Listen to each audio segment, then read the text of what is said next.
మన Chiranjeevi vascular and multi speciality hospital దేశంలోనే best vascular and endovascular facilities and all multi speciality care.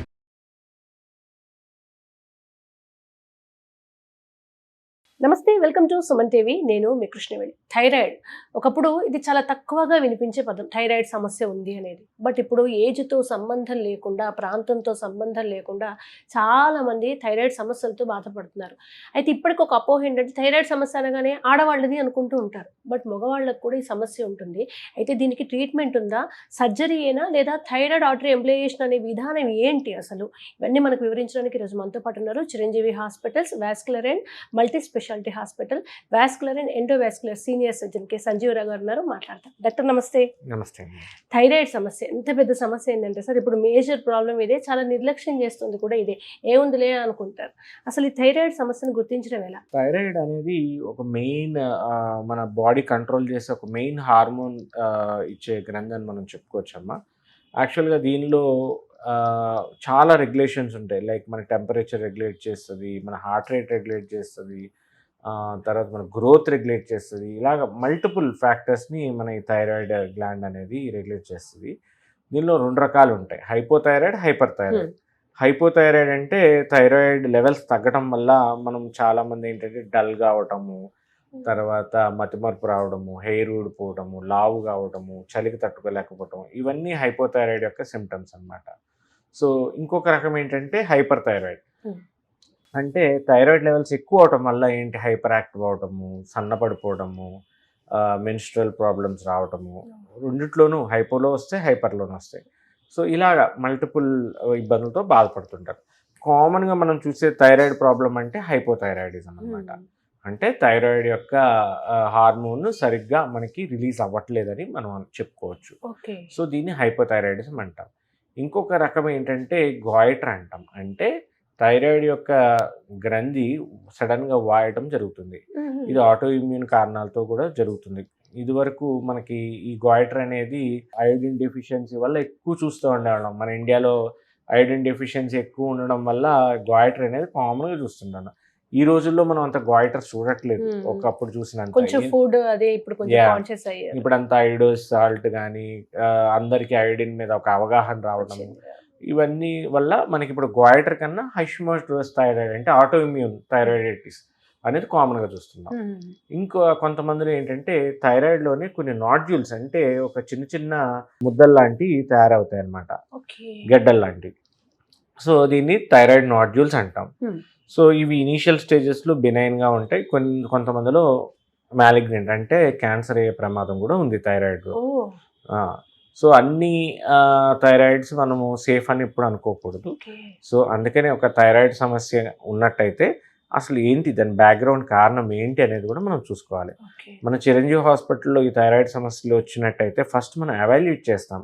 అంటే ఇది normal regular థైరాయిడా, లేకపోతే hypothyroid వల్ల వచ్చిందా, హైపరా, లేకపోతే బెనైనా, మ్యాలిగ్నెంట్ లాగా అంటే క్యాన్సర్ అయ్యే ఛాన్సెస్ ఉన్నాయా అనేది చూసుకుంటాం. ఒకవేళ క్యాన్సర్ అనే సస్పిషన్ ఉన్నట్టయితే మనము దానికి చిన్న FNAC టెస్ట్ అనేది ఉంటుంది. చిన్న సూదితో దాన్ని మనము అల్ట్రాసౌండ్లో ఫస్ట్ చూసుకుంటాము. తర్వాత చిన్న సూదితో ఆ నాడ్యూల్ నుంచి మనము ఆ కణాలు తీసుకొని పెథాలజీ బ్యాప్సీకి పంపిస్తాం. సో ఆ పెథాలజీలో క్యాన్సరస్ ఉందంటే కంపల్సరీ మనం సర్జరీయే అడ్వైస్ చేస్తాం. ఎందుకంటే అప్పుడు ఆ ఎప్పుడైతే మనం ఆ గ్రంథిని తీసేస్తామో రిస్క్ పోతుంది. ఎవరిలో అయితే అది క్యాన్సర్కి ఛాన్స్ లేదు, బెనైనే, క్యాన్సర్ అయ్యే ఛాన్సెస్ లేవు, వీళ్ళల్లో మాత్రమే ఈ కొత్త ప్రక్రియ థైరాయిడ్ ఆర్టరీ ఎంబోలైజేషన్ అనే ప్రక్రియ కానీ థైరాయిడ్ నాడ్యూల్ ఎబలేషన్ RFA ఎబలేషన్ అనేది కానీ చేయడం జరుగుతుంది. అంటే సర్జరీ బదులు ఇది చేయొచ్చు? ఎస్, సర్జరీ అంటే ఇప్పుడు చాలామంది యంగ్ పీపుల్లో ఈ థైరాయిడ్ చూస్తాం.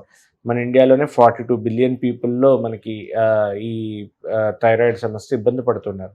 So it is very large volume. So వీళ్ళలో చిన్న వయసులోనే మనకి యంగ్ లేడీస్ ఎక్కువ కామన్గా గర్ల్స్లో వస్తుంటుంది. సో ఎప్పుడైతే గర్ల్స్లో మెడ మీద ఘాటు ఉండి సర్జరీ చేయడం, ఇంకొక మేజర్ ఎనస్థీషియా ఇచ్చుకొని వాళ్ళు ఇబ్బంది పడి వాళ్ళ గొంతుకు మళ్ళీ మాట్లాడడానికి నర్వ్ ఇంజరీ అయ్యే ఛాన్సెస్ ఇవన్నీ ఉన్నాయి కాబట్టి వాళ్ళు కొద్దిగా వీలైనంత వరకు సర్జరీ అవాయిడ్ చేయడానికి వాళ్ళు పాపం భయపడతా ఉంటారు. ఇలాంటి వాళ్ళకి ఇది మంచి ఒక సదవకాశం అని మనం చెప్పచ్చు. ఇలాంటి పేషెంట్స్లో ఏంటంటే మనకి ఇది కోత లేకుండా, కుట్టు లేకుండా ఒకే ఒక చిన్న సూదితో లోపలికి వెళ్ళి అక్కడ ఏదైతే గ్రంథి యొక్క ఎక్కడైతే హైపర్ వాస్కులారిటీ ఉంటుందో ఆ వాస్కులారిటీని మనం ఎంబోలైజేషన్ అనే ప్రక్రియతో బ్లాక్ చేస్తాం. స్మాల్ పార్టికల్స్ వేసుకొని ఆ రక్తనాళాన్ని సెలెక్టివ్ ఎంబోలైజేషన్ అంటే మొత్తం పూర్తిగా వెళ్లకుండా ఆ రక్తనాళం వరకే మనం బ్లాక్ చేయడం జరుగుతుంది. ఇంకొక ప్రక్రియ ఏంటంటే ఆర్ఎఫ్ఏ ఎబలేషన్ అంటే ఆ గ్రంథి లోపలికి ఒక చిన్న నీడిల్ లాంటిది పంపించి అల్ట్రాసౌండ్లో చూసుకుంటా పంపించి ఒక హీట్ వేవ్ లాంటిది అక్కడ మనం ఆ గ్రంథిలో ఇవ్వడం జరుగుతుంది. ఎప్పుడైతే మనం ఆ ఆర్ఎఫ్ఏతో ఆ వేవ్ని ఇచ్చున్నామో అదేమవుద్దంటే టిష్యూ అంతా ష్రింక్ అయిపోవడం జరుగుతుంది. సో అలాగా మనకి ఆ థైరాయిడ్ నాడ్యూల్ అబిలేట్ అవుతుంది. సో సాధారణంగా మెడిసిన్ వాడుతూ ఉంటారు థైరాయిడ్ అనగానే, కానీ మెడిసిన్ ని దాటి సర్జరీ స్టేజ్ ఎప్పుడు వస్తుంది అసలు? Medicine only normal gland size ఎవరిలో అయితే హైపోథైరాయిడ్ ఉందో వాళ్ళు కంపల్సరీ థైరాయిడ్ యొక్క స్కాన్ అయితే కంపల్సరీ చేసుకోవాలి. సో దానిలో ఈ స్పెసిఫిక్ నాడ్యూల్స్ కానీ ఏమీ లేవు, హైపర్ సెక్యూరేటింగ్ నాడ్యూల్స్ కానీ అంటే మ్యాలిగ్నెంట్ ఇవేమి లేవు అని చూసుకొని ఓన్లీ సాలిటరీ నాడ్యూల్స్ అని ఉంటాయి. ఒకే ఒక నార్మల్ బెనైన్ నాడ్యూల్స్ లాగా ఉంటాయి. అలాంటి నాడ్యూల్స్లో ఒక 2-3 నాడ్యూల్స్ అంటే థైరాయిడ్ గ్లాండ్లో ఓన్లీ ఈ క్యాన్సర్ మార్పులు లేవు, బెనైనే, కాకపోతే గ్రంథి వాసుంది, పెద్దగా అయింది. అది థైరాయిడ్ సిమ్టమ్స్ ఉండొచ్చు, ఉండకపోవచ్చు. కొంతమందిలో ఏంటంటే కాస్మెటిక్ మెడ మీద పైన ఒక గడ్డలాగా ఉండడం కూడా మంచిది కాదు కదా, వాళ్ళకి చూడడానికి కూడా బాగోదు.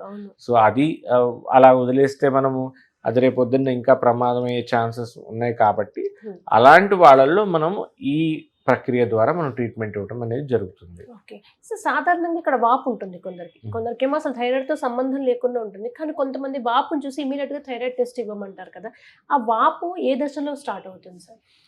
ఈ వాపు అనేది వాళ్ళకి కొంతమందికి ఏంటంటే ఎప్పుడైతే ఈ థైరాయిడ్లో మార్పులు వస్తున్నాయో అప్పటి నుంచి మనకి ఉంటుందమ్మా. ఇంకొంతమందిలో అసలు థైరాయిడ్ టెస్ట్ చేస్తే మార్పులు కూడా ఉండాల్సిన అవసరం ఏం లేదు. నార్మల్ థైరాయిడ్, యూథైరాయిడ్ స్టేటస్ అంటాం. అంటే వాళ్ళల్లో థైరాయిడ్ స్టేటస్ నార్మల్గానే ఉంటుంది, ఓన్లీ ఫిజికల్గా సాలిటరీ నాడ్యూల్ ఉండడం వల్ల బయటికి ఒక గడ్డలా కనిపిస్తుంది అనమాట.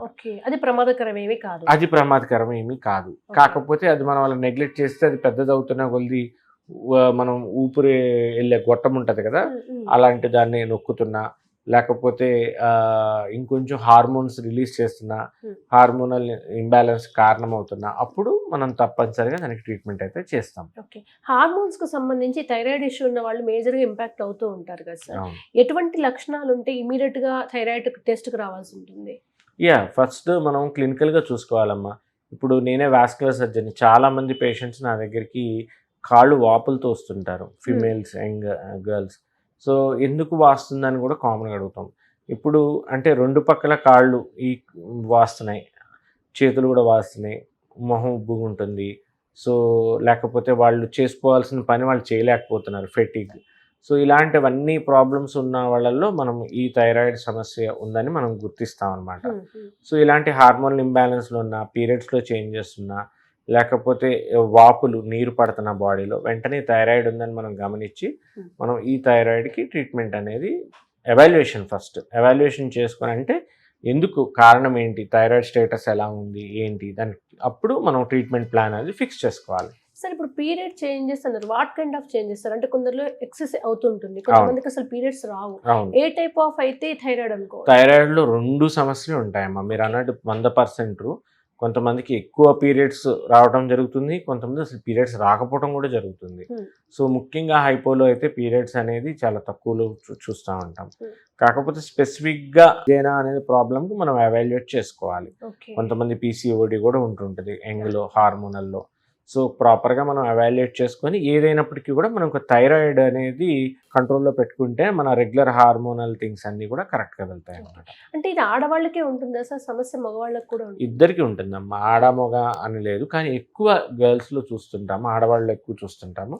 సో దానికి వాళ్ళకి కాస్మెటిక్గా కూడా గర్ల్స్లో బాగుండదు కాబట్టి, మెడకి పైన ఒక గడ్డలాగా ఉండడం, ఉబ్బులా కనిపించడం కూడా బాగోదు కాబట్టి వాళ్ళకి సర్జరీ లేకుండా దీనికి ఈ కొత్త టెక్నిక్ ద్వారా థైరాయిడ్ ఆర్టరీ ఎంబోలైజేషన్ కానీ, థైరాయిడ్ నాడ్యూల్ ఎబలేషన్ ఆర్ఎఫ్ అబలేషన్.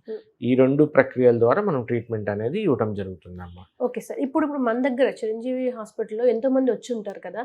మీకు కొంచెం టఫ్ అనిపించి సక్సెస్ అయిన కేస్ ఏదైనా ఉందా? అమ్మా, ఇది యాక్చువల్గా మన చిరంజీవి హాస్పిటల్లో చాలా ఛాలెంజింగ్ కేసెస్ అవుతుంటాయి.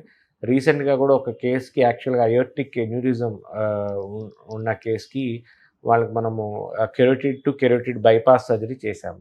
సో అంటే ఈ కెరోటిడ్ నుంచి ఇక్కడ రక్తనాళం, బ్రెయిన్కి వెళ్ళే 2 రక్తనాళాలని ఇటు నుంచి ఇటు రక్తనాళం చేసి ఆయన ఒక యోగా మాస్టర్ గారు అనమాట.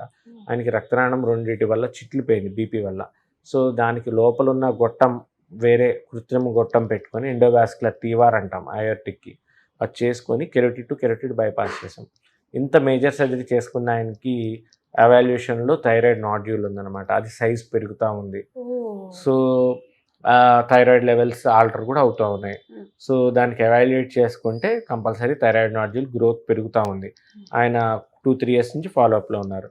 డాక్టర్ గారు, నేను ఆల్రెడీ ఇంత పెద్ద సర్జరీస్ జీవితంలో అన్నీ చూసేసాను, మళ్ళీ ఇక్కడ ఇంకొక సర్జరీ అంటే నేను థైరాయిడ్ సర్జరీ చేయించుకోలేను, ఎందుకంటే ఇంకో రక్తనాళాలు కూడా అక్కడ కొత్త ఆర్టిఫిషియల్ మీరు వేసిన రక్తనాళాలు గొట్టాలు ఉన్నాయి, నాకు సర్జరీ కాకుండా వేరే ఆప్షన్ ఏదైనా ఉందా అని అడగడం జరిగింది. సో ఆయనకి వెంటనే మనం ఈ సూదితో థైరాయిడ్ నాడ్యూల్ అబలేషన్ అనేది చేయటం జరిగింది. సో నేను మా ఇంటర్వెన్షన్ రేడియాలజీ డాక్టర్ గారు కలిపి మనము ఆ ప్రొసీజర్ అనేది చేయటం జరుగుద్ది, ఆర్ఎఫ్ అబలేషన్. అది చేసినప్పుడు ఎక్కడైతే సెలెక్టివ్గా మనం ఆ థైరాయిడ్ గెడ్డ ఉంటుంది నాడ్యూల్, దాని లోపలికి మనం పెట్టి ఒక వేవ్స్ లాంటివి ఇస్తామన్నమాట, ఆర్ఎఫ్ఏ వేవ్స్. దానివల్ల ఏంటంటే ఆ గ్రంథి కుచించిపోయి మళ్ళీ ఆయన నార్మల్ స్టేటస్కి రావటం జరిగింది. అండ్ ఆయన నార్మల్గా చేసుకుంటారు. వెంటనే it's a day care procedure అనమాట. ఇప్పుడు చేసుకుంటే ఇంకొక 1 అవర్లో 1 or 2 అవర్స్లో ఇంటికి కూడా వెళ్ళిపోవచ్చు. అంత సింపుల్ ప్రొసీజర్ అడగబోతున్నాను. సర్జరీ అంటే దానికి ముందు ఒక ప్రాసెస్, తర్వాత ఇన్ని రోజుల రెస్ట్, ఇదంతా ఉంటుంది. యాక్చువల్గా ఇప్పుడు నేనే వచ్చాను మీ దగ్గరికి ఆ ప్రాబ్లంతో, మీరు చూసారు, అమ్మ దీనికి అవసరం సర్జరీ, మన దగ్గర ఎమ్యులేషన్ ఉందని, కానీ నేను అడ్మిట్ అయిపోయి చేసేసుకుని వెళ్ళిపోవచ్చు. అంత సింపుల్గా ఉంటుంది, ఏముండదు. ఒక చిన్న ఇంజెక్షన్ ఇచ్చినట్టు ఉంటుంది, మీకు అర్థమయ్యే భాషలో చెప్పాలంటే ఒక చిన్న ఇంజెక్షన్ అక్కడ చేసినట్టు ఉంటుంది అంతే. ఆ అబలేషన్ ప్రాసెస్ ఇంకా సింపుల్ ప్రాసెస్. డైరెక్ట్గా డైరెక్ట్గా మనం ఒక చిన్న నీడిల్ పాస్ చేసి ఆ వేవ్స్ ఇవ్వడం జరుగుతుంది. సో అంత సింపుల్ టెక్నిక్తో మనము ఇబ్బంది పడే పేషెంట్కి వెంటనే ఒక ప్రాబ్లమ్ని తీర్చడం అనేది ఈజీగా చేయొచ్చు. Super sir. ఫైనల్గా మన ఆడియన్స్కి మీరు ఏం చెప్తారు? చిరంజీవి హాస్పిటల్లో ఇటువంటి ఎంతోమంది పేషెంట్స్కి మీరు నయం చేశారు కనుక, భయపడుతున్న వాళ్ళు ఉంటారు, రిస్క్ అనుకుంటున్న వాళ్ళు ఉంటారు థైరాయిడ్ సమస్యను, అండ్ క్యాన్సర్ దాకా వెళ్ళక ముందు లేదా థైరాయిడ్ తీవ్ర స్థాయి రాకముందే ఏ జాగ్రత్తలు తీసుకొని ఇక్కడ దాకా రావచ్చు. ఎవరిలో అయితే ఇలాంటి ఇబ్బందులు పడుతున్నారో ముందుగానే మన చిరంజీవి హాస్పిటల్కి వచ్చినట్టయితే చిన్న స్కానింగ్తో ఎవాల్యుయేషన్ చేయడం జరుగుతుంది. దాంతోపాటు హార్మోనల్ అనాలిసిస్ కూడా చేయడం జరుగుతుంది. మన ఫిజిషియన్ డాక్టర్ గారు, మేము అందరం కలిపి will take a call on it. And then ఇప్పుడు ఈ సమస్య కానీ ఉన్నట్టయితే చిన్న ట్రీట్మెంట్, అది ఒక చిన్న నీడిల్తోనే ట్రీట్మెంట్ చేస్తాం, సర్జరీ లేకుండా అడ్వాన్స్డ్ టెక్నిక్తో మనం ట్రీట్మెంట్ చేసి పంపించేయడం అనేది జరుగుతుంది. Okay, thank you so much sir. Thank you.